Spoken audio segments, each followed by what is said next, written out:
Oo, magandang umaga po sa inyo, Yorme. Si Angela Hi, Lagunsad po ito. Angel. Opo, salamat. Good morning, Manong Ted. Good morning at sa lahat ng mga nanonood at nakikinig sa inyo.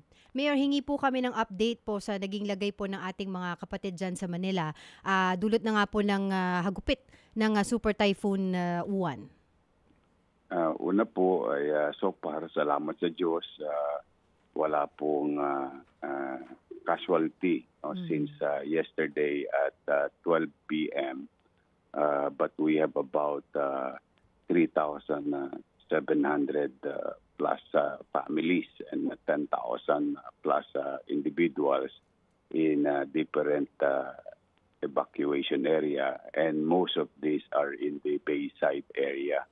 Yung aming mga creekside naman, may mga pangilan kami na evacuation area, pero talagang tinamaan kaming grabe yung pag-apaw ng tubig sa dagat pumasok sa lupa. Lalo na kagabi, mga bandang alas 12:30 ng madaling araw. Okay, dun po sa ating pagpapalikas sa ating mga kapatid po na apektado po yung kanilang lugar. Which area po yun at nagkaroon po ba tayo ng mga problema sa pagpapalikas sa kanila, Mayor? Ito yung Baseco, District 3 Parola, District 1 Parola, Happyland 105, 101. Ito ang Bay Area natin na nasa mga evacuation area nearby. Well, nung mga mananghali kahapon, marami nang nakinig na tao based on experience, no? Alas 12 pa lang naman ang hali, may nilikas na kami sa Paseco and some portion of Parola, the other side of the river. Then as we progress with time, patuloy yung pagulan, mga gabi, dumami na ng gusto yung ating mga evacuees. But nung alas 12, we really need to fetch a lot of people na ayaw umalis nung umpisa. But we really tried our best to get them ASAP. True enough, umabot hanggang binti yung pagpasok ng dagat doon sa may Gasangan area, sa may Paseco. Okay. But all in all, very challenging lang yung aming evacuation site kasi yung pulto sa mga areas na na-overwhelm na yung ating evac. Kaya like in the case of Paseco, 2 eskwelahan na yung ginamit natin, yung Hermenildo Atienza at saka Corazon Aquino School. Oo. Yun nga po itatanong ko sa inyo, Mayor. Doon po sa mga evacuation center, ilan po sila per evacuation center na mga nandoon po? For example, let's say Baseco area, about 1,300. One barangay lang yun. And we have about 580 in Delpan area sa may evacuation natin doon. And a few hundred naman doon sa bandang 101 at 105. And naturally, ano po ba ang capacity po nitong evacuation area po na sinabi niyo po, Mayor?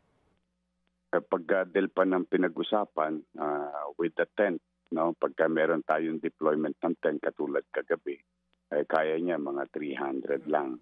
No? Kaya ngayon nangyari yung ibang tent, kinulaps muna natin para ma-accommodate yung ibang maitatransfer. Sa Baseco naman, yung eskwelahan kasi nagagamit naman natin yung mga classroom plus yung tent, pero nag-overflow tayo. Nandun sila sa basketball court. Sa 101, lahat naman sila nasa basketball court, both pati sa 105. Naku, talagang masikip dyan po sa area nila. Yan ni Mayor, no? Yan na ang kanilang problema sa tuwing merong bagyo, no? Kasi nga laging tumataas ang tubig sa dagat at kinakailangan magbakwet. Opo. So Mayor, sa ngayon po, kailan kayo mag-o-order ng pagbabalik sa kanila sa mga bahay nila? Manong Ted, dinantabayanan ko lang tong lilim ng medyo makulimlim pa. May mga panakanakang ambon pa. We'll check within the day kung safe na, and we'll coordinate with Pag-asa and our MDRRMO so that they can go back to their home as soon as possible. But for the meantime, as we speak, wala pa kaming pasya kasi tinitingnan pa namin kung lalakas pa mamaya. Para hindi na kami mag-double handling. Opo. Pero rest assured, itong ating mga mga evacuees, napapakain naman natin sila and we're about to give distance later on bago halimbawa umuwi sa kanilang mga tahanan. Opo. Yorme, ang talagang pinoblema natin yung high tide, ano? At dahil nga sa High hangin tide, din. tama. Opo. At ito hong hampas ng alon na matataas. Yung flood control ba natin gumana, Mayor? Hindi ka binahadya ng ilang mga parts mo? Yung pong mga bahaing lugar? Yung bandang Santa Ana area, Santa Mesa, yung sa kasi doon, di baterya. No? Yung nire-report natin nung araw, hindi po masyadong gumana yun dahil kung di pa nga natakbuhan yun ng tao, malamang pumasok ng gusto ng tubig doon sa may Damca area. But so far, okay naman.